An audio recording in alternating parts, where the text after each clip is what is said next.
Today's episode is one that every woman, especially those in midlife, needs to hear.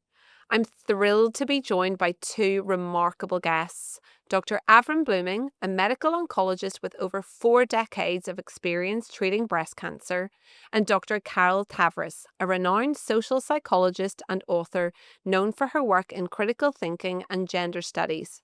Together, they co-authored Estrogen Matters, a groundbreaking book that challenges long-held beliefs about hormone replacement therapy. In this conversation, we dive deep into the science behind estrogen, what the research really says, how misinformation has shaped public perception, and why rethinking HRT could be one of the most important health decisions women make in midlife and beyond.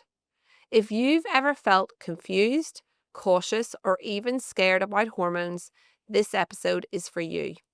Get ready to explore the evidence, bust the myths, and feel more informed and empowered than ever. Let's get into it.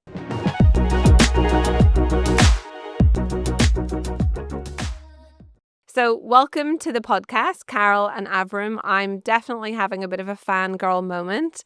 I'd love you to tell the listeners a little bit about who you are, and if we could start with Carol. Here's the thing, as Avrum always starts with. Here's the thing. I'm a social psychologist, and I have been interested for a long time in how to communicate scientific information to the general public.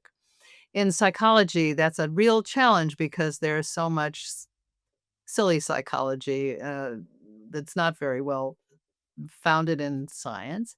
And so there is always a kind of gap between what the researchers are finding out and what I think is helpful for people to really know in their everyday lives. And then I meet Avrum Bluming, who is doing in medicine what I have been spending my life doing in psychology. And we found a great affinity in our love of science and in the fascinating psychological phenomenon of why it is when you say to somebody, "Hey, here's some information that could really help you and change your life," they don't always immediately say, "Oh, thank you." So we have intellectually and professionally had much in common, and we've been friends now for many, many years. And when Avram expressed his interest in finally bringing his life work on the benefits of estrogen to public attention, he said, you know any writers? Yeah. Anyway, that was how this began. And Avrum, can you tell us a little bit about who you are and how you've ended up where you are today? Yes, I'm a medical hematologist and oncologist. I spent over 40 years in the active practice of medicine. Uh, I treated all kinds of cancer, but about 60% of my patients had breast cancer. And I watched the cure rate of newly diagnosed breast cancer climb to its present 94, 95%. And one of the reasons we think it's done so well is we used chemotherapy.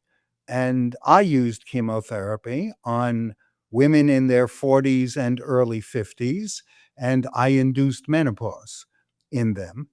And they would complain to me quietly about the symptoms they had. And I listened, but the complaints were drowned out by the proclamation that you're probably cured. Uh, and then my wife got breast cancer at age 46, and I treated her with chemotherapy, and she did very well, except I induced rapid menopause. And she had the symptoms, not just the hot flushes and the night sweats. She had palpitations. We had trouble finding out what that was due to. She had brain fog. And although she accepted all the other complaints without even mentioning them to me, brain fog was intolerable. She would listen to a piece of music and couldn't remember what the theme had been moments before. She would read a book and didn't remember what she had read several pages before. And that spurred me to start looking at how I might help my 45-year-old wife. And what I found is the overwhelmingly best treatment is estrogen. Estrogen alone for women without a uterus, estrogen and progesterone for women who have a uterus, because estrogen can increase the risk of uterine cancer if given alone. And I looked at all the benefits, and I looked at the side effects, and the benefits seem to outweigh the side effects by a wide margin. But I didn't know how safe it would be to give this kind of treatment to a breast cancer survivor, much less my wife. And so I started a study, and the study went on for 14 years. It was a small study. It was meant to be a study of at least 300 women. And I reported the results every year for 14 years. And I presented it to the FDA in conjunction with the University of California in Irvine, where Phil Desaya was the chief of OBGYN. And what we agreed to is that I would do the study to make sure we're not pouring kerosene on a fire. And only if we saw that it appeared to be safe would we then launch a prospective double-blind study of at least 5,000 women through UC Irvine, and see if we could come up with a good answer. And that was back in 1986. And I've been involved in that arena for the last 30 plus years since that time. There's so many directions I want to take this conversation in.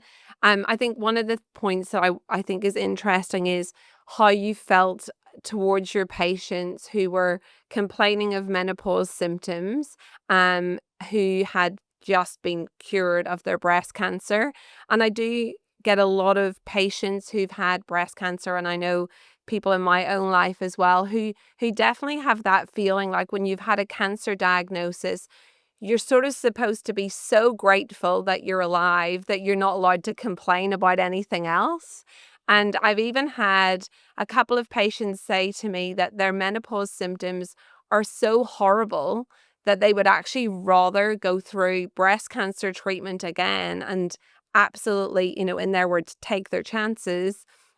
And I just think it is very interesting. I know it's not exactly what we're planning to talk about, but I just think the psychology behind what's projected both by health professionals and well-meaning family members to anyone who's had cancer, that they're kind of supposed to be just so grateful to be alive that it's kind of like shut up about any of the complications. Is that something that kind of It's such an important point that you make, and it's really my role in this book, because when I went through menopause, I was one of the 12 women who didn't have symptoms. It was never an issue for me. It was very easy for me to be smug about women's symptoms in menopause. Very easy for me to dismiss it as just, oh, this isn't just another phase of life. Get used to it. This too will pass, in the same way that menstrual cramps, women get used to that. I really underestimated how much suffering, it's truly the word, for so many women in menopause. We were dismissed, and women's symptoms were dismissed as being trivial or temporary. We didn't know, as we now know, that the average number of years that women suffer from menopausal symptoms is 7 years, 10 years for Black women on average. That's a lot of years to have sleepless nights, hot flushes, and heart palpitation. So the other psychological theme you mentioned is fear. Fear. And once women are afraid of a treatment, it's really hard to dislodge the fear. And this is where the day that the Women's Health Initiative did its press conference in 2002, Avrum called me before I'd even had morning coffee to say, "What are they saying?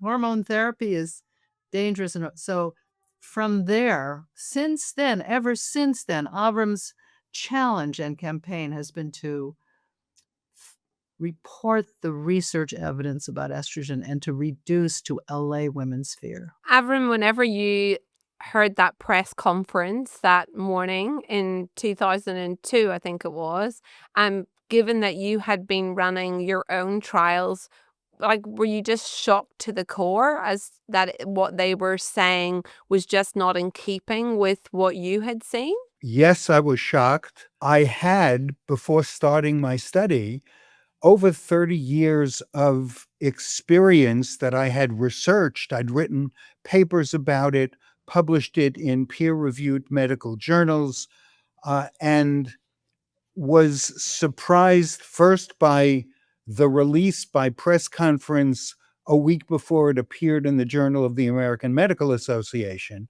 So I couldn't go to the published paper and see how valid the points were. And the points seem to be geared toward inducing fear rather than educating both physicians and women with appropriate guidelines. And you're right. I mean, it was very strange to have an article in a newspaper referencing a journal that had yet to be published and no one could go and look it up. And as we know, news cycles move quickly. I mean, it seemed that estrogen was literally turned into public enemy number one. I was certainly a very young doctor back in Northern Ireland at that stage, and I can remember it being literally just a rolling thing on the 6 o'clock news.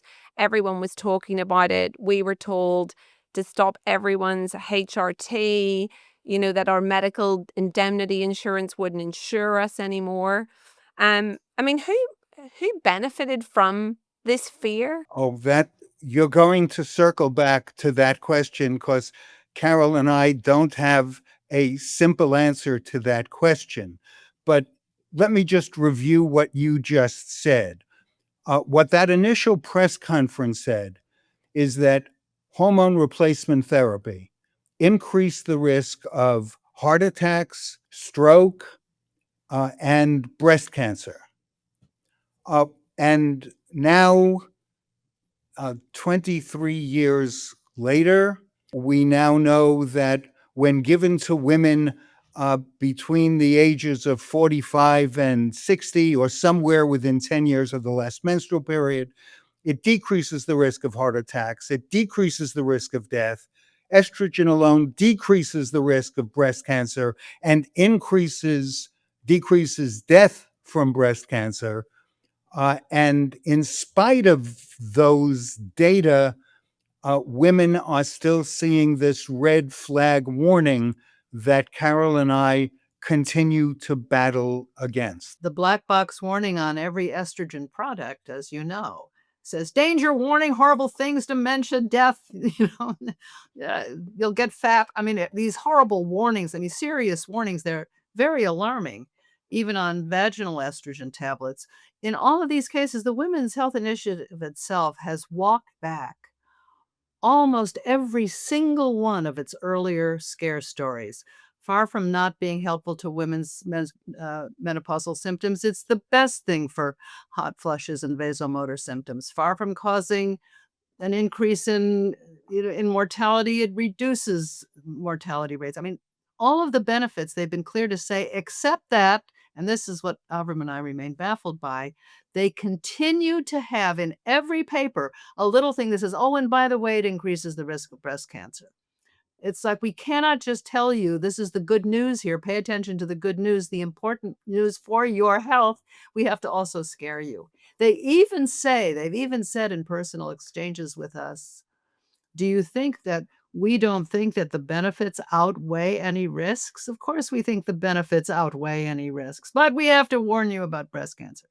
So this is the one thing, Avrum has written quite brilliantly about why the Women's Health Initiative did not even find that one remaining fear they promote. They did not find statistically that HRT increases the risk of breast cancer.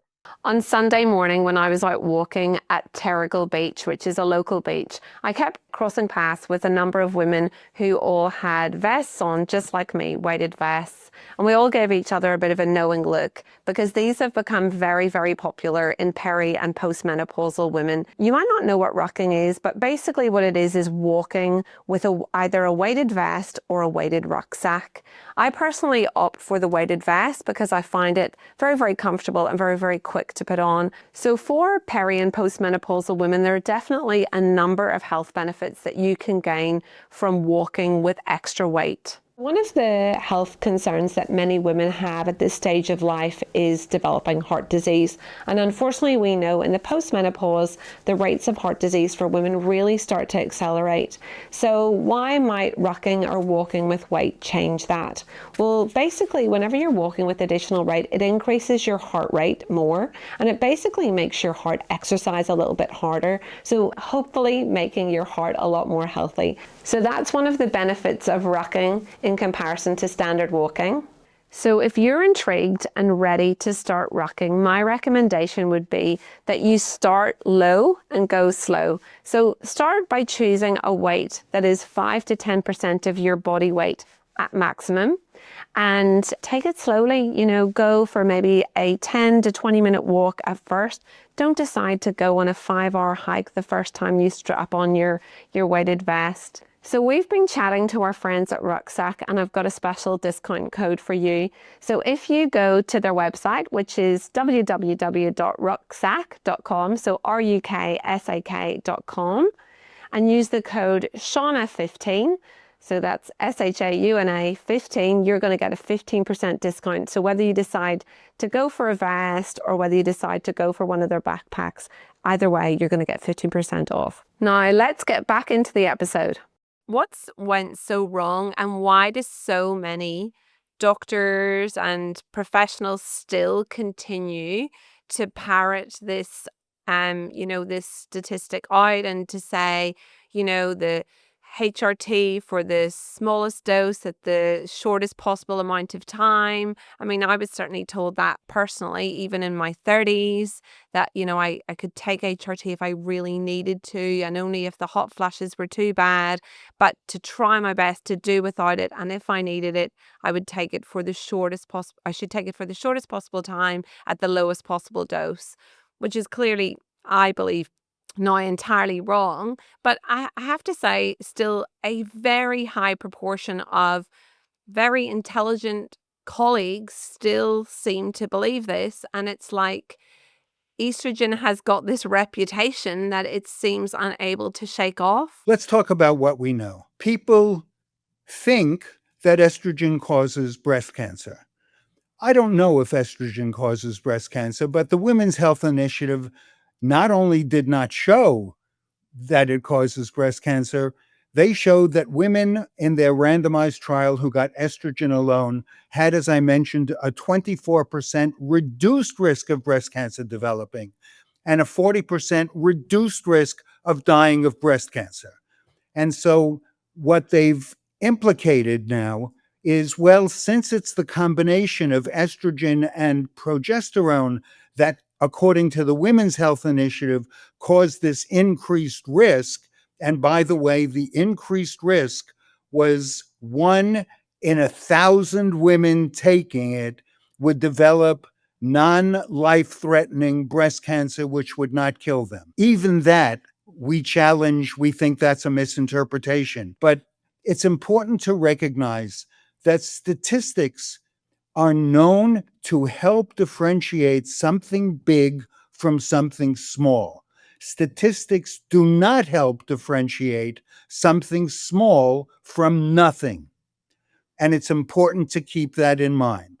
In terms of saying that it's the combination of estrogen and progestin, well, if that's true, why do you have a black box warning on all estrogen-containing drugs, including vaginal estrogen? That makes no sense, and we are part of a campaign to get that black box warning removed.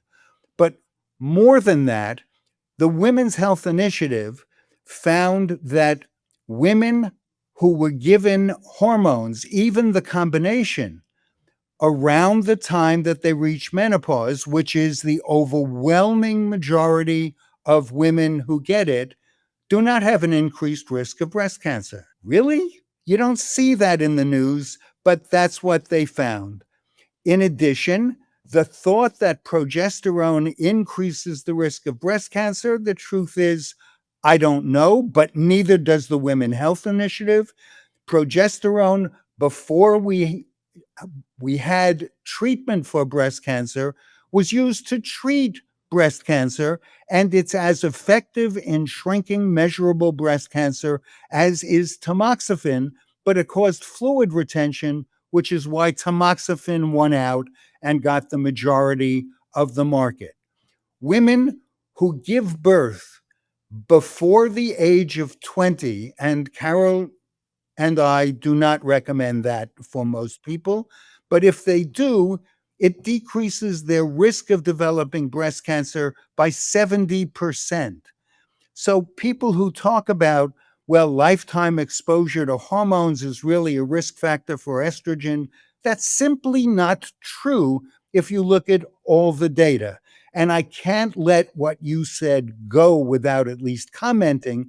You said, well, to some extent, I believe the lowest dose for the shortest period of time. Shauna, there are no data supporting that uniform advice. And I will say that that advice came from, it was like a camel. What is a camel? Is a horse designed by a committee? That's what it was. It was like, we secretly think it's dangerous, but we know how helpful it is for our patients. So what are we supposed to do? Oh, I know. Let's just let them have a little of it for a short time. That was the compromise resolution. But the fact is, if it is in fact is safe and effective and prolongs women's lives by an average of 3 or 4 years when started in a woman's 50s, that is one of the most life-saving and extending interventions that we have. It's an astonishing, because it is the main preventative for osteoporosis, which can be a killer of women, and heart disease, which is the leading killer of women in old age. The leading killer. Women are so afraid of breast cancer, but it's far more likely that heart disease will kill them. And here's estrogen reducing the risk of heart disease by 50%. So you ask, why are doctors so afraid of estrogen? Well, you are of a generation, as so many doctors are now, who went to medical school after 2002. And the last generation of doctors, they all came of age thinking the Women's Health Initiative, a randomized controlled study, the best research we'll ever have, without the inside story of what a contaminated, deceptive study it is. The longer we're at this business, Avrum and I, really the angrier we get by their mistaken, prolonging fears. The 2002 Nobel Prize in Economics was given to Daniel Kahneman. And he said, I'm not an economist, and I got the Nobel Prize. And his contribution, he's a psychologist, his contribution was that fear of loss outweighs desire for gain in the human psyche. And in this situation, breast cancer is a loss. And that fear, even without supporting data, has poisoned the environment to women's detriment. One last thing, just to enlarge on what Carol said, and you can see we bounce off each other very easily. The Women's Health Initiative in 2003 came out with another paper saying not only does estrogen do all the bad things that they subsequently recanted about, it doesn't even improve women's quality of life. And as you know, Shauna, that's flagrantly absurd. It is the single best treatment for all of the symptoms of menopause. And when you read that article, you understand it. What they said is this was a prospective, double-blind study. And we knew that symptomatic women would drop out of the study within 2 weeks if they were getting a sugar pill. So we intentionally did not admit symptomatic women to the study. And what we found, surprise, is that women who had no symptoms had no improvement in the symptoms they didn't have when they were randomized to hormone. Yeah, you can't make it up. It's quite ridiculous. I have to say, I have been a practicing doctor for 25 years, and there's nothing that I prescribe that can be compared to the transformation estrogen can make as quick. And it's not for everyone, I understand that, but when you see women who are unable to sleep, they're having hot flashes, they're literally about to quit their job or they've quit their job, they're angry and irritable. They're just feeling horrendous. They've got no energy. And you literally see them 4 weeks later and they kind of bounce into the room with a big smile on their face. And they're like, I'm back. I'm back in the room. And it's just amazing. And I have to say, as a doctor, it's such lovely medicine actually to practice. I think that one of the things that I'd love to try and understand is, Carol, this is maybe a question for you because you get all the psychology. Why is it that we are so afraid of breast cancer, and yet we are actually much more likely to die of heart disease? And yet women seem to have this absolutely terrible fear of breast cancer, which of course I personally do understand, but it's like we've been all convinced that this is the most terrifying thing that can happen. And yet, if you ask most women, they don't seem to be that worried about having heart disease, or they don't seem to be that worried about the consequences of osteoporosis.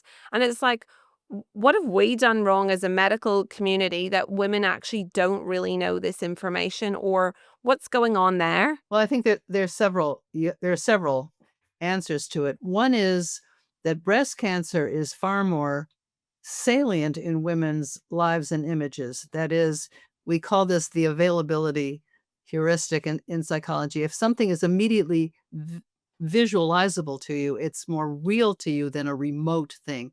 So what happens? Any celebrity diagnosed with breast cancer, even, a small, a non-significant breast cancer, what happens? Big announcement. I have breast cancer. I get a ribbon. I get a teddy bear or whatever I get.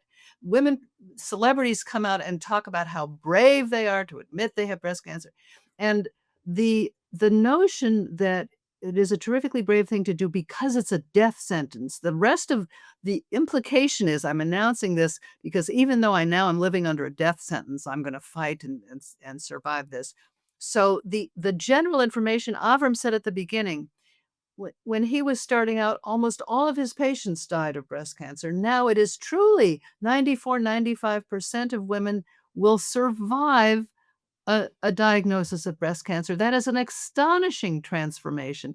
But if you say to women newly diagnosed with breast cancer, how many women newly diagnosed with breast cancer will survive? What will they say? It's not going to be anything in the 90s. So the notion still remains that it's somehow a death sentence and a really terrifying thing to go through. It's not pleasant. I don't want to minimize the misery of treatments for breast cancer. I don't want to underestimate that, but the overriding fear that it is going to lead to my death is, of course, predominant in women's minds, whereas heart disease is more remote. Celebrities do not come out and announce that they've been diagnosed with coronary artery disease.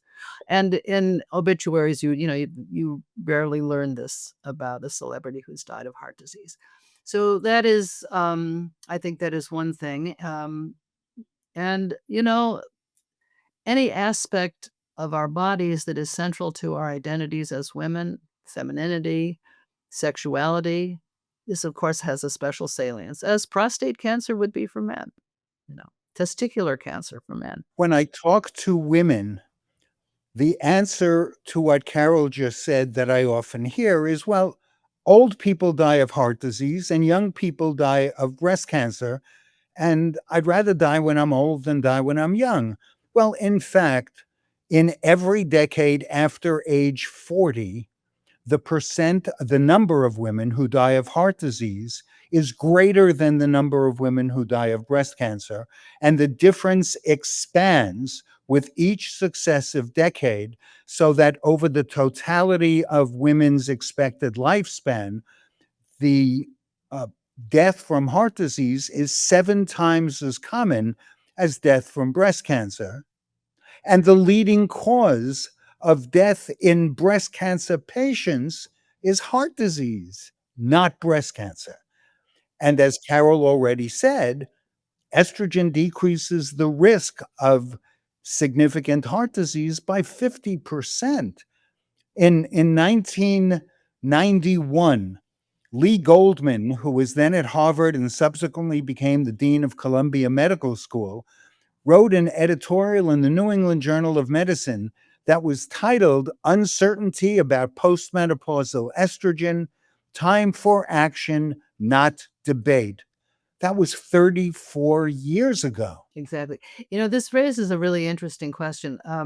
One of the surprises for me in working on this book with Avrum, I kept learning so many things, is that I assumed that in menopause, estrogen declines modestly the way testosterone declines in men. It's just kind of, just dwindles in a slow, leisurely way. I didn't realize that for the majority of women in menopause, it's a plummet. It's falling off a cliff to maybe 1% of the levels of estrogen a woman has pre-menopause. This was why Bernadine Healy said, as many women cardiologists said, women don't get heart disease before menopause. It's men before midlife. It's the men dying of heart disease, not the women. And Bernadine Healy said, why would I give up that advantage just because I'm in menopause now? I'm taking HRT without a blink. And our understanding of why that is so, first of all, if you have really a depletion, that big a depletion of estrogen, which affects every organ of the body, every organ, vaginal and brain, your toes, all of it, your skin. So one of the questions we've been getting recently from women entering menopause is this: I have no symptoms. Should I be taking hormone replacement therapy? That would have been me when I was 50. And, is there an answer for this, Avrum? I'm not going to say, but except that I would say this now. My father died of heart disease suddenly, and I now, in my old age, have learned that I have coronary artery disease. It's not huge. It's not, an imminent death sentence or anything for me. But when I have looked at the research presented by Avrum's good colleague and friend, Howard Hodis, on what happens to a woman's arteries when menopause begins with a depletion of estrogen, narrowing those arteries and creating more opportunity for plaque to form. What estrogen does is keep the arteries open, flexible, and free of plaque. Well, you know what? If you are a woman with a risk of heart disease, forget the family history of breast cancer, heart disease, you might be thinking this is a good medication for me to take. Avron, how would you answer that lady? If you had a patient who said, I'm 50, I've sailed through, I'm now postmenopausal, and I'm just wondering, should I take HRT for the health benefits? How would you answer that patient? Carol and I get letters from all over the world, from Australia, New Zealand, Bangladesh, every state in the United States, throughout Europe, Romania, Moldavia, everywhere. And we get questions like that. And I'm used to being the doctor advisor. I was a practicing clinician for many decades. When I get that kind of a question from a woman I have not evaluated in person, I'm obligated to say, you could read through the book. We wrote the book with extensive references, so you don't have to take our word for anything that we say. And please bring it up with your caring physicians, that it would be irresponsible for me to give you that kind of advice as a throwaway. It is, I think you would say, what a caring, responsible physician would do is to sit down with the woman and say, well, What are your family risk factors for dementia, for osteoporosis, for heart disease, for any of the conditions that afflict women in their later years? Right? I mean, that's part of the discussion with your physician. Physicians are now changing slowly the questions. A physician would come over to you and say, "Well, what's the matter with you?" And now physicians say, "What matters to you?"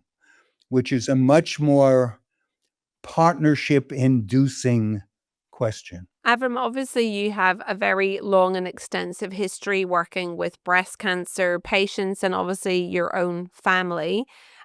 One of the questions that I get asked very, very frequently is if someone comes from a family history of breast cancer. And obviously, that can mean lots of things because, you have a family with 40 people in it. You're probably going to have someone with breast cancer. And does that actually mean that they've got a family history? But it's a commonly asked question. I've got a family history of breast cancer, so that means I can't take HRT. Is that right? How would you answer that? Well, you started this discussion, Shauna, by saying that you're BRCA1 positive, so that you not only have a family history, you have a genetic predisposition.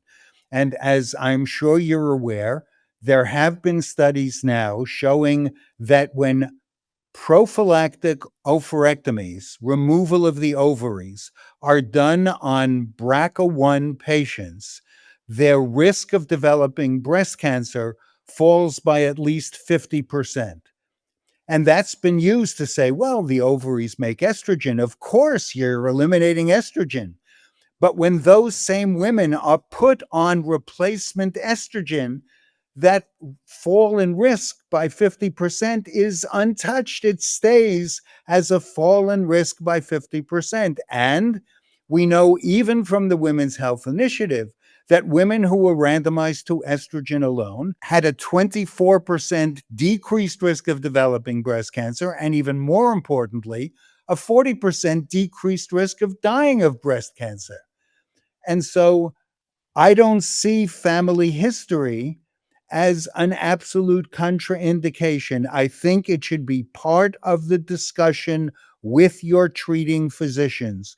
And you must make sure that your treating physicians are well informed, which is why we wrote the book. We didn't write the book to tell people, fight for your rights. We wrote the book to show physicians and patients, look, this is what we know, and challenge us. We don't claim that we are absolutely right, but this is the best conclusion or conclusions that we can come to based on everything that we have read and, by the way, continue to read and continue to publish. And the book has extensive references in them so that your physician can read the book and check what we're saying. And by the way, I have to add what Carol insists we always say, which is we are on nobody's payroll. We don't get money from drug companies, from any organizations that are looking to sell anything. I have a question for Avram myself here on this, because the other question that he gets all the time, because of course we all want to have a consulting physician who will partner with us and listen to us and hear what it is we're saying. How many women write to Avram and say, my doctor won't even consider hormone therapy for me. My doctor says, no, it's going to cause cancer. No, it's going to return your cancer. No, no, don't show me any books. We hear this from very many women who are yearning for just the partnership Avram describes. I just wanted to ask you if you could help me understand, or maybe we don't know, why in someone like me who's had their ovaries removed and it's reduced my risk by 50%, and then I take hormones, why does it not increase my risk back up again? What is it that removing the ovaries is doing that giving hormone replacement therapy is not? Well, that's easy. I don't know. I don't know what breast cancer is. I don't know what causes breast cancer. What I know and what I've practiced has been built largely on trial and error. Ann Partridge at Mass General Hospital in Boston did a study where she took women who were on tamoxifen as treatment for breast cancer that they had.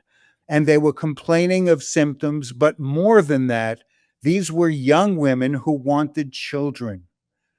And she said to them, if you wish, you can go off the tamoxifen for what turned out to be 3 years and get pregnant. Whoa, well, if estrogen is bad, pregnancy must be terrible. And 700 women did that from many institutions, not just Mass General. And she followed them for 4 or 5 years. Clearly, more follow up is necessary, but there was no increased risk of breast cancer recurrence in that population who stopped tamoxifen for 3 years and who obviously bathed their cells in estrogen and progesterone as a result of their pregnancies. 64% of them used in vitro fertilization, which raised their circulating levels of hormones even more. Is there evidence categorically to say that women who've had breast cancer can safely take vaginal hormones? First, you're asking me again a specific question that women listening to your program will say, well, that doctor or all those doctors said you could take it. You have to discuss it with your physician. The overwhelming majority of studies and responsible organizations say it's not a problem. It's just not a problem. There is one study, including the Women's Health Initiative. yeah, there is one study that came out of Denmark that said that vaginal estrogen alone among those women had no negative effect. Vaginal estrogen and tamoxifen had no negative effect. Tamoxifen alone had no negative effect. Arimidex, which is a second generation estrogen modulator, had no negative effect. But the combination of Arimidex and vaginal estrogen increased the risk of recurrent breast cancer. That is an absurd conclusion. It makes no sense.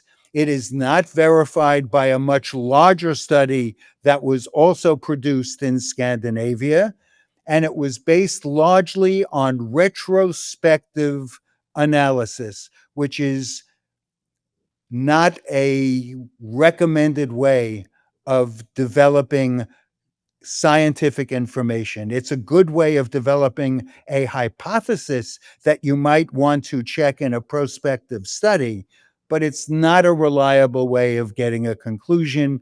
You could do that with red Chevy Camaros also, but nobody has yet. So when I asked Avrum about vaginal estrogen, why not just say to this woman who wrote you, isn't this safe for me to use? And, in addition to saying, look, I haven't seen this woman, I haven't treated this woman, I don't advise women, she shouldn't be taking advice from a doctor she's writing an email to, fine. And also because, for all I know, she has some vaginal condition that's relevant to this that I don't know about, but that her doctor does know. And that's the reason. There may be particular issues for a particular woman to discuss with her doctor. But the Women's Health Initiative, and as Avrum just said, so many other studies, overall, for the vast majority of women, show that it is indeed. But here's the interesting point, Shauna.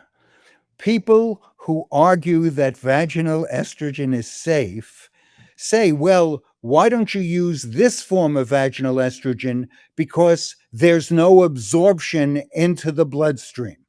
Well, wait a minute. First of all, there is some absorption, even though it's a little.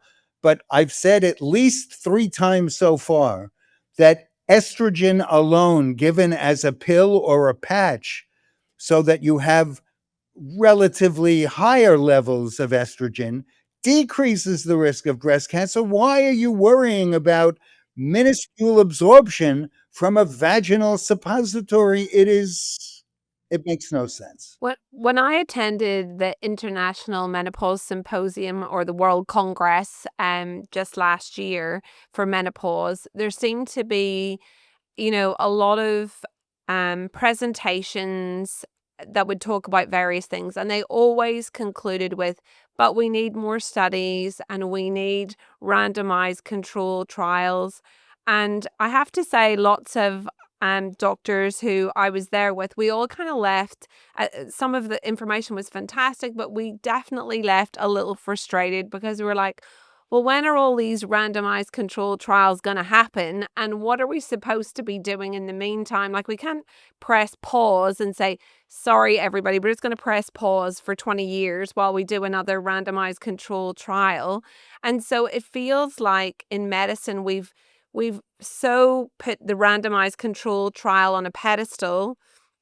We were certainly taught that it was the most superior evidence, blah, blah, blah. But here we find ourselves with a study that seems to have so many holes in it, and yet we still seem to be hanging our hats on it. So many societies seem to hang their hats on it still. And what are we going to do to move this forward? Because we seem to be sort of stuck where lots of doctors and patients seem to be at an utter loss because of this constant conflicting noise that's going on. In the book, Carol and I cite 3 papers that followed the results of observational studies, not randomized studies, out to 25 years. And they found that good observational studies at 25 years had the same accuracy rate. They were still true as often as good randomized controlled studies did. And an observational study is much less expensive to do, and you can get much more data. There are now extensive studies, which we review in the book, which we just updated in September of last year, that help support what Carol and I are saying. And in answer to that, well, we have to do more studies. Wait, the Women's Health Initiative is $1 billion, largest randomized prospective controlled trial ever done. And it's done more harm than good. Stop talking about randomized controlled trials as if it's a magic word. It's not. Intelligence has to be used. Critical intelligence has to be used. And now that we have computers, and I wrote this in a paper that I published in 2022, reviewing the world literature on hormone replacement therapy for breast cancer survivors, we now can enter enough data that we can do the kind of prospective observational study on many, many, many, many women that can give us continuing results that we can constantly reference so that we are constantly learning more. The idea that one study is the be all and end all of an answer to a question, and not with something like this. We call this in a book uh, that what you have to do is a mosaic of studies. And when you do a mosaic, you have all kinds of methods and you have many different kinds of studies and many different samples from around the world and so forth. If a pattern emerges, if a pattern stands up and says, look at this, then you might have something. When you get a mess, then you don't. What Avrum has been doing for so many years is assessing the kind of research from smaller studies and from large studies that had led worldwide to a consensus in the year 2000, a worldwide consensus that hormone replacement therapy was, for the majority of women, safe and effective and reduced the risk of all the things that we have mentioned. This one big study, and people say to us, what were they thinking? Why, for the last 20 years, have they been trying to scare women off hormones? Why are they persisting with claims of increasing the risk of breast cancer, which they themselves did not demonstrate? Why are they scaring women so much? Well, there are some answers. One might be that the lead investigators set off from the very beginning, from the get-go, to stop the HRT bandwagon. That's what he had written in the 1990s. It's time to stop the HRT bandwagon, and this guy is put in charge of the study. A little suspicious there. Second, maybe when asked, why did you do this by press conference? He said, well, we had to make a dent in the news cycle. If it was just a JAMA article, who would care? So we had to call a press conference. They've had no press conferences with the good news. Bad news gets headlines. It frightens people. And by the way, fear sells. Do not underestimate the power of a frightful news headline in women's lives. That's what sticks. That's what people remember. A press conference saying, good news, women. Yes, you can. We're changing our mind. Forget what we said 20 years ago, So it may be there, and we know they are continuing to justify the cost of this study. They continue to claim that they have saved lives. Instead, they have cost lives. They continue to say we've saved the country money. Instead, they have costed a fortune. So they are busy justifying the time and money that their wrong claims caused. That first article, Shauna, that came out in July of 2002, that raised the specter of breast cancer. Never mind heart disease and cognitive decline. What they said is it causes breast cancer. That was the headline in the New York Times. What it really says in that article is the increased risk of breast cancer, when we've already spoken about how minimal it was. But what they said is it almost reached nominal statistical significance. Shauna, have you ever seen an article that has that sentence in it, almost reached nominal statistical significance? I have not. That's in basketball. If you sink the ball through the net, it's 2 points. If it bounces off the rim, it's 0 points. What do you mean almost reached nominal statistical significance? It's like being almost pregnant. Yes. Yeah, that's right. We In that same article, though, it says this is the first double-blind prospective randomized trial that showed that HRT increased the risk of breast cancer. No, no, no. Almost reached nominal statistical significance means it didn't. There's an agenda there that's to promote fear. I don't know why that agenda is there, but it's there. It's used in articles where they said that HRT increases the risk of ovarian cancer. That was disproven. Said it increases the risk of death from lung cancer. That was disproven. And in that lung cancer study, the article was critiqued saying, wait, you don't even have statistical significant results here. And the answer was, yes, you're right. We don't have statistical significant results. But it was such a large study, we thought that this warning is appropriate. No, that's simply a perversion of what science is supposed to teach us. One of the things I wanted to talk to you a little bit about is I still feel there's certainly in Australia here, there is a pervasive feeling among many women that if they take HRT or MHT, they're kind of giving in or they've kind of failed. And there's also definitely a group of women who feel like maybe a decision not to take hormones or not to need hormones is a kind of superior decision. And I just wondered, I mean, I don't know, Carol, if this is maybe more up your street, but like, what is the psychology behind this that in some way women feel like that they're kind of some type of a martyr if they don't take this hormone and it makes them better if they don't need it? Oh, women are born to suffer. Don't you know that yet? That's our job. We're supposed to really hurt. We're used to this.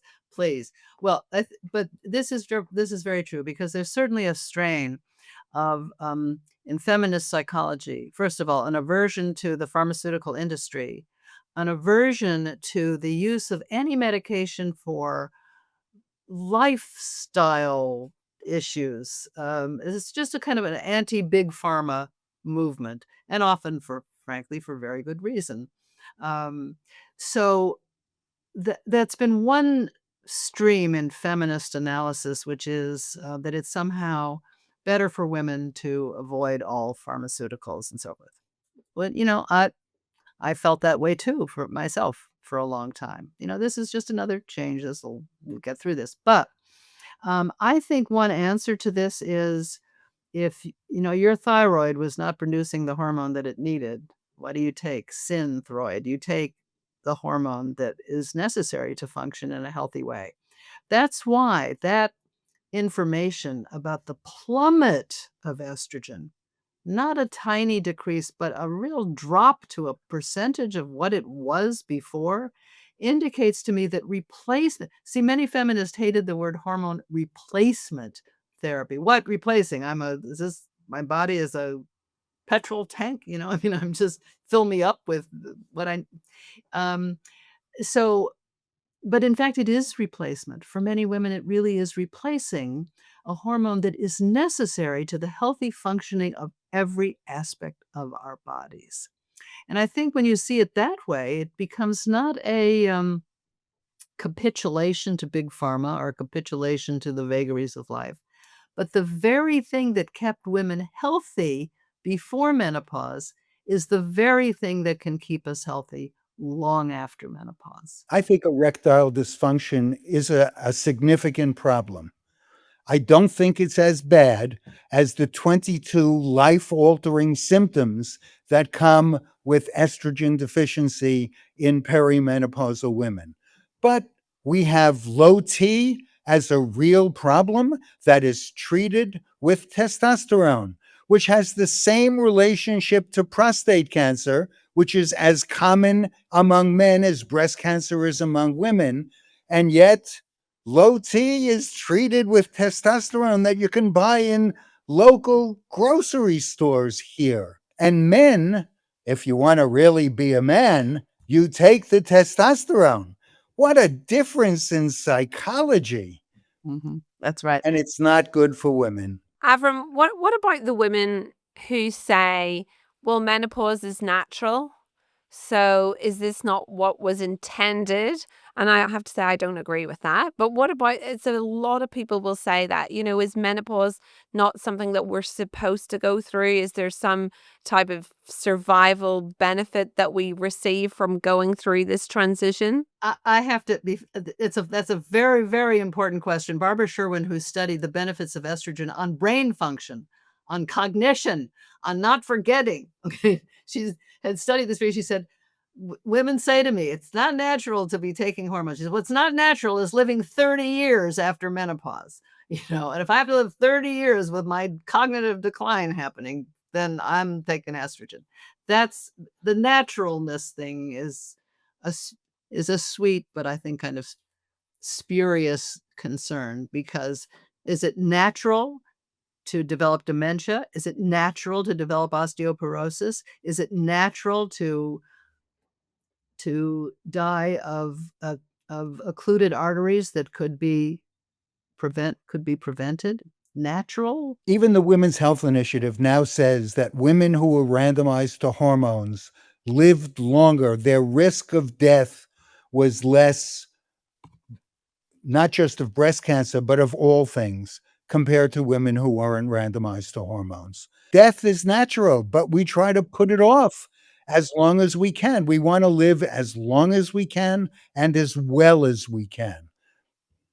And that's why we try to make good noise. The last couple of years, it would seem that like menopause is having a moment. It's being talked about everywhere, thankfully. And, the taboo has finally, if in a lot of ways, been broken down. And I have my own theories as to why that is. But do either of you have any thoughts on why this is suddenly gaining traction and that people are finally talking about a subject that's kind of been whispered about for years? First of all, in the United States, anything that can be marketed, if there's an audience there, there's people going to take advantage of this. Menopause, it's always so funny to me when women say, no one told me anything about menopause. Well, that's because you weren't in menopause, dear. It's like, nobody told me anything about pregnancy and how complicated it was going to be. That's because you weren't pregnant, dear. Well, wait a minute. Nobody told me what it was going to be like to have a teenager until you have a teenager. This surprise notion, why didn't anyone tell me, is that there's plenty of people to tell you as soon as you enter menopause. But it's certainly true that ignorance about menopause, which starts with doctors not learning very much about it in medical school, doctors are ill-informed about what menopause is, what the symptoms are, the varied symptoms that are associated with menopause. Women themselves do not understand of the long, they think, well, hot flushes and insomnia, but not heart palpitations or joint pain or depression or anxiety or weight gain around the middle. They think, or depression or mood swings. They think all of those are different individual symptoms that I go to different doctors for. So the first thing that's happening now that is so crucial is education about what the symptoms are that are associated with menopause and perimenopause. And I think with the growing interest in and awareness of the benefits of estrogen for women, we're starting to see more websites and women marketing these products and promoting these products and so forth, because it's no longer a stigma to talk about being in menopause. Avrum, I want to talk to you now about brains, women's brains, and estrogen. And obviously, there was quite a high profile amount of money that's been allocated to research around estrogen and Alzheimer's. And I would love to hear your take on what the evidence is looking like so far and what the possible connection could be between menopause and Alzheimer's in women. Roberta Diaz Brinton is a neurophysiologist who worked at a university in California, and she's been at the University of Arizona now for quite a few years. And she did studies showing that in cell culture, estrogen increases the branching of nerve fibers from the brain so that they make more connections. In animal studies, estrogen has been shown to improve cognition, and there are numerous medical observational studies to do a prospective randomized double-blind study on Alzheimer's disease would cost an unbelievable amount of money that is not going to be raised. And we don't have a clear diagnosis of what we call Alzheimer's disease and what's just forgetting where you put your keys down. But the evidence that we have is strongly supportive of beneficial effects of estrogen on brain tissue, on brain cell function, and helping to avert cognitive decline. The Women's Health Initiative that initially said that hormones increase the risk of cognitive decline said actually it only increased the risk among women who were already cognitively impaired. That makes it really hard to measure decline. But if you look at the non-cognitively impaired women, which is the overwhelming majority of women who apply to take hormones, it actually improved. It delayed cognitive decline, and continued brain health was one of the byproducts. And when you say a lot of money has been spent, the money that's spent is money looking at anti-amyloid or anti-tau protein substances that accumulate in the brain that are found in patients with Alzheimer's disease, but it's not clear that those are causative. They may, in fact, be byproducts of whatever the underlying process is. And not surprisingly, there hasn't been any breakthrough that I've come across that says, and this is the medicine that will help prevent cognitive decline. The search for a medication for Alzheimer's or cognitive decline is, of course, a multi-billion-dollar product if a pill can be produced. And that is why consumers have to be so careful about the claims they hear about this drug will help you, help you, help you. And it's why, as Avrum says, the information we have from the physiology of the brain, from lab studies of rats and other animals, and from human beings in their actual environments, all point in the direction of estrogen being beneficial. And whenever I was at medical school, which was quite a long time ago, but we certainly didn't learn anything about estrogen and the brain at all, or unless I missed that lecture. But I don't remember anything. But clearly, when I see all these women, and so many of their symptoms are brain related, from not being able to sleep, to not being able to remember words, to just feeling that their brain is just foggy and they're not functioning at a high level, to feeling more anxious, feeling more depressed, even not having any joy for life anymore, or losing their libido. There's so many symptoms that are clearly beginning in the brain. What does the research tell us? Like, clearly estrogen does have a massive role in the brain, and it's something that is just not, or wasn't certainly taught 20 years ago. Yes, it tells us just that. And we have a whole chapter in the book devoted to, is that the using and losing our brain cells, Carol? It's something like that. But it's a heavily referenced chapter that reviews the laboratory studies, the tissue studies, the animal studies, and the human studies. And there's a reasonable case to make that estrogen helps prevent cognitive decline better than anything else on the market. Anything else under investigation, is best I can tell, and I follow that very closely. And can you just explain to our listeners on another, osteoporosis is considered sort of an unglamorous condition to talk about, but clearly impacts so many lives. Can you explain to me the benefits of estrogen for our bones? Absolutely.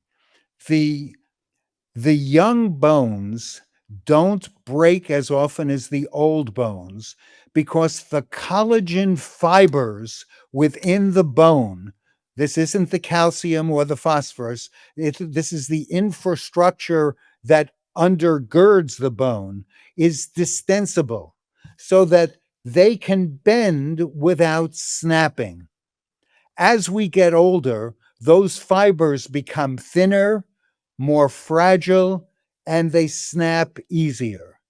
The calcium that we take with vitamin D simply protects those fibers by putting a shell around them.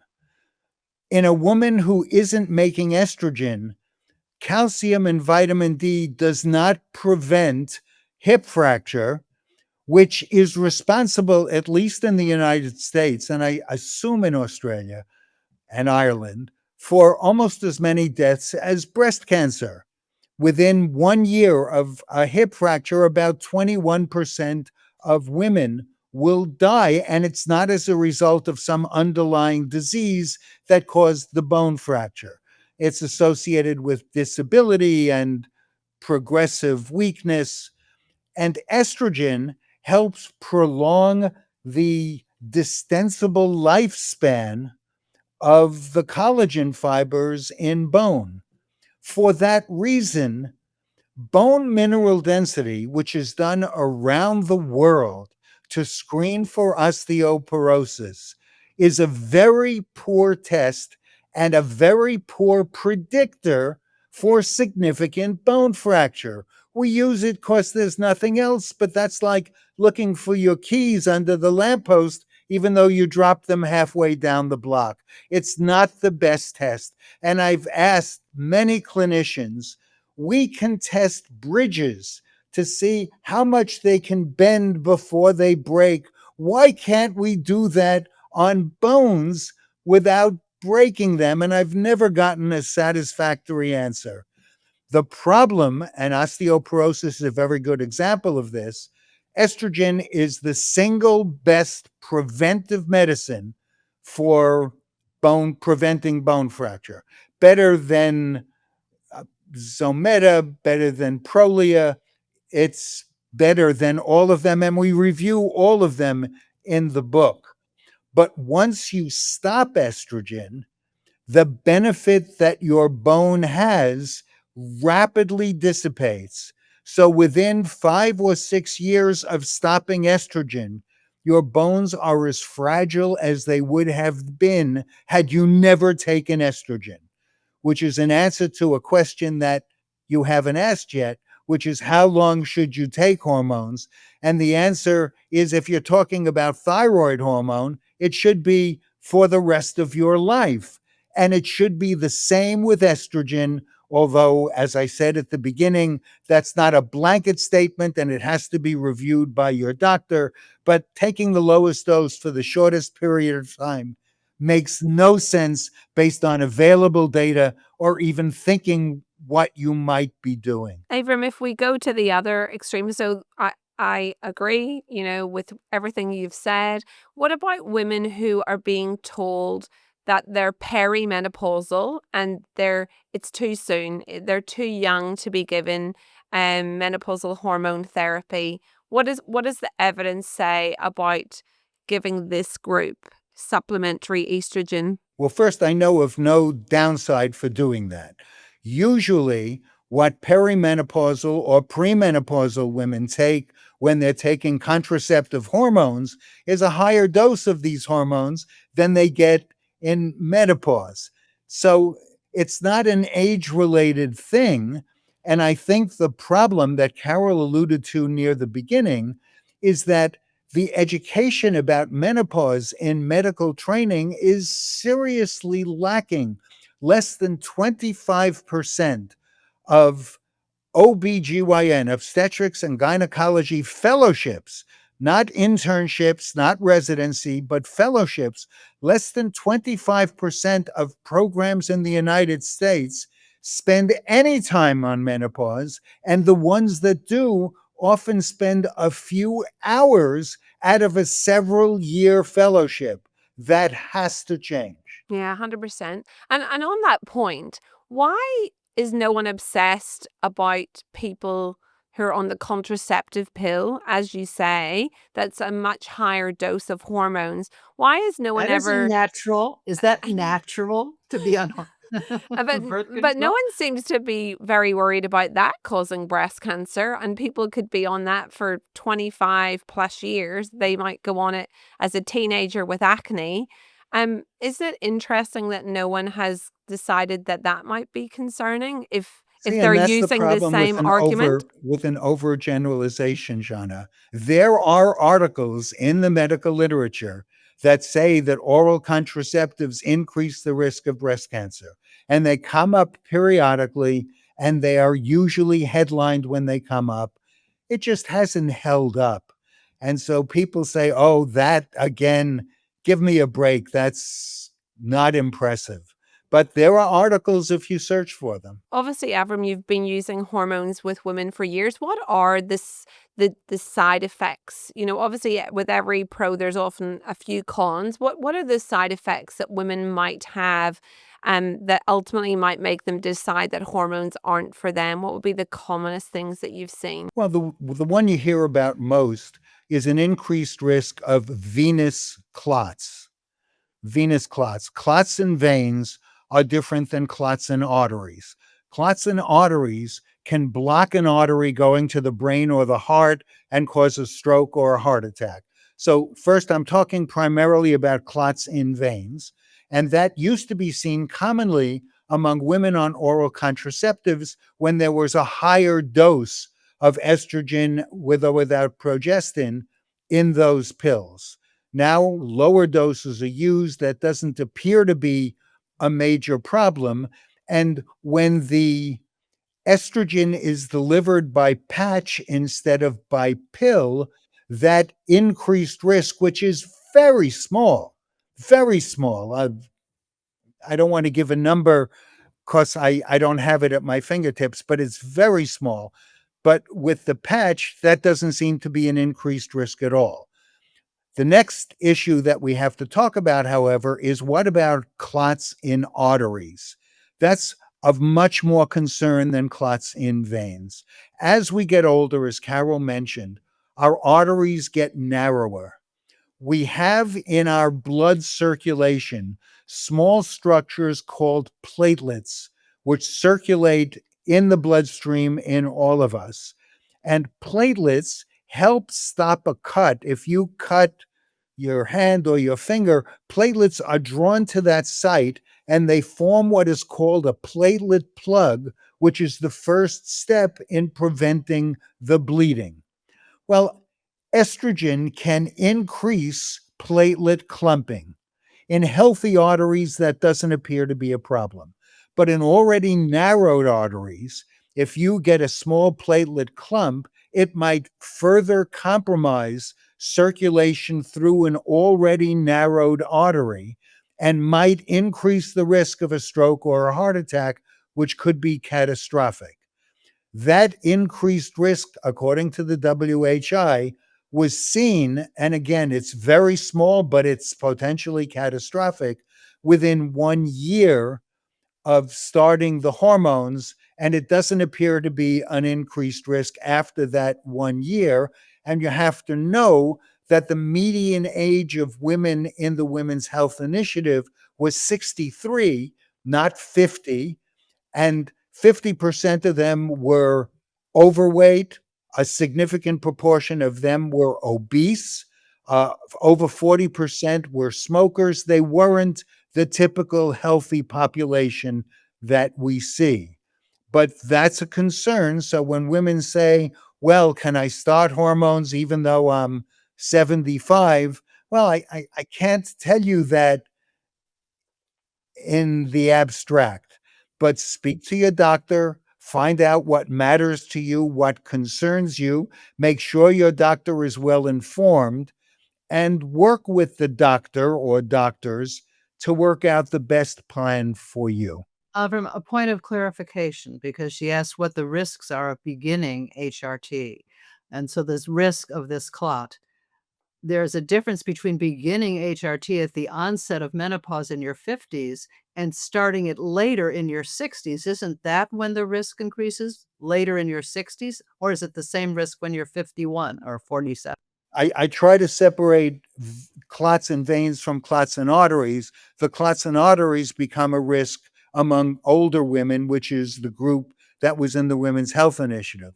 Among younger women, there might be an increased risk of clots in the veins, a risk that is not seen or hasn't been seen when the patch is used instead of the pill. But the risk is very small, and the difference between clot and pill is very small. Well, Shauna, what more can we possibly say to you today? I know. Well, could keep talking to you for hours. It's been absolutely amazing. So I think that there are definitely women out there who we'd all love to believe that women will go and be able to have a very great discussion with their doctor, but the reality is that isn't always the case. Sometimes they're shut down. I've even had patients who were fired by their doctor because they wanted to take hormones. And obviously I do think genuinely that this book is such a great source of information, both for lay people and doctors. I think it's just such an incredibly well researched and resourced book. But what else can these women do if they feel like they're beating their head up against a brick wall? Carol and I are not isolated people. We are part of a team of physicians around the world. Phil Sorrell is a professor of OBGYN at Yale in Connecticut in the United States. And Phil has organized a teaching program called AHA, which is Advancing Health After Hysterectomy, AHAH. So it's the use of estrogen in hysterectomized women. And he assembled a large group of physicians who train other physicians about what we've been talking about around the United States. And he's got grants supporting it. And he's been working very hard on that for quite a few years. There are doctors. I just spoke at a 5-day symposium in Boston that was called WHAM, Women's Health After Menopause. And it was attended by about 400 female mostly female physicians, and 1,200 physicians around the world. It was simultaneously translated into 33 languages. So that is trying to make a difference among educated physicians who recognize the importance of continuing to learn. Amazing. I've got one final question for you both. I know that you've had incredible feedback and women from all around the world write to you. I wonder, have you had the same wonderful feedback from the medical professionals and researchers who perhaps you have challenged their thinking or challenged some of the things that they have written? Well, first, I was invited by physicians to be one of the keynote speakers at this conference in Boston and have spoken at quite a few medical conferences.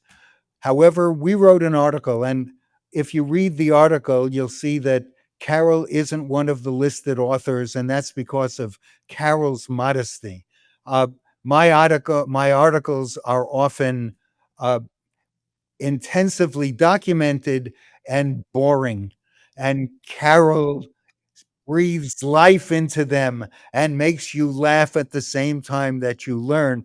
But one of the articles that we wrote last year, actually it was 2023, was called "Tis But a Scratch."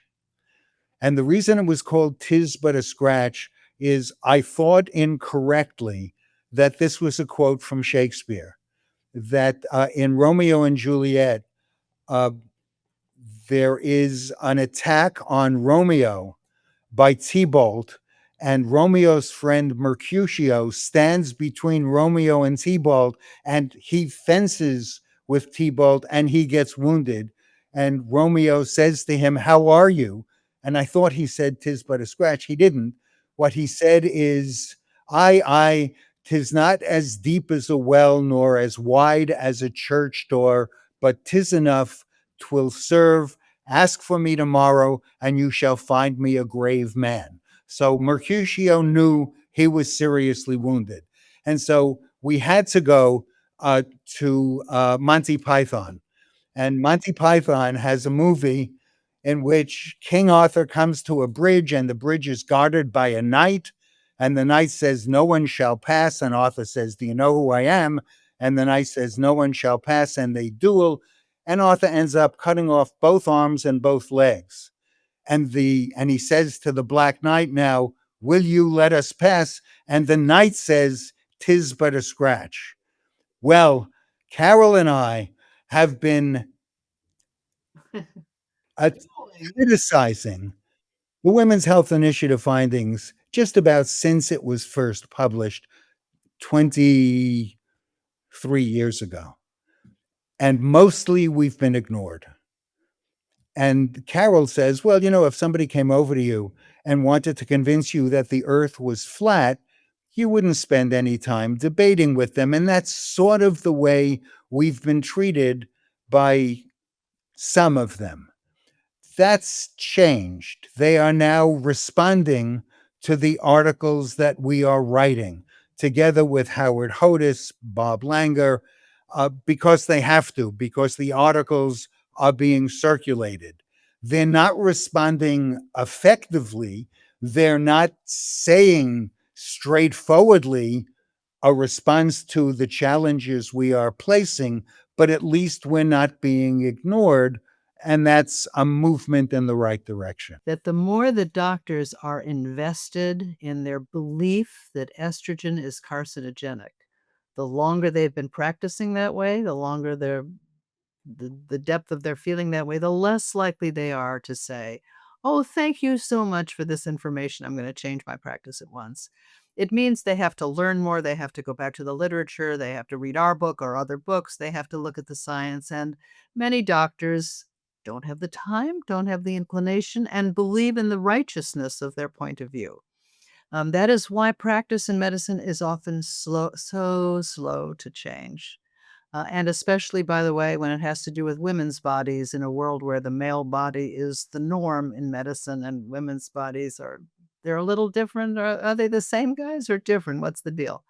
So doctors have many reasons to be arthritic in their attitudes, about changing in general. However, women who find their doctor giving them just a wall of silence or being fired by their doctor or just an obstinate refusal to even have the conversation, they need to find another doctor, and they will find many women to support that decision, and they will find many physicians to support that decision.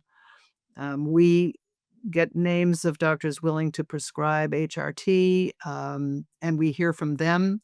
One doctor that Avrum found was kind of looking for somebody in Oregon for a woman who'd written to him, and this doctor wrote to him and said, 3 of my patients this week have brought me your book. So he was open to the conversation. So it's happening. It's definitely happening. Not as fast as we'd like, but it's on the way.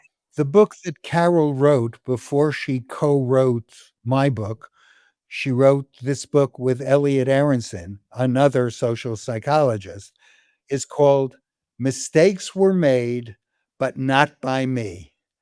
And that's clearly worth reading as well. Yeah, it's a fantastic book and it's so Yes. insightful. Yes. Thank you. Okay, well, listen, thank you both so much. You've been extremely generous with your time. I've absolutely loved talking to you. Thank you for writing this book and for reteaching me and so many other doctors what we had blindly believed for a very long time. It certainly made me realize that for a long time I just believed pretty much what I was told and went along with it. So it's been really, really good to shake me out of that.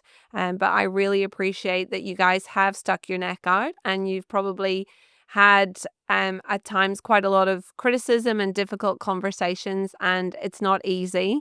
So I just want to let you know that I personally really appreciate everything you've done. Thank you, Shauna. We Thank you. appreciate you too, Shauna. Thank you. Thank Thank you. you. This podcast and any information, advice, opinions, or statements within it do not constitute medical, healthcare, or other professional advice. Information is provided for educational and entertainment purposes only. If you have any health concerns, always consult your doctor.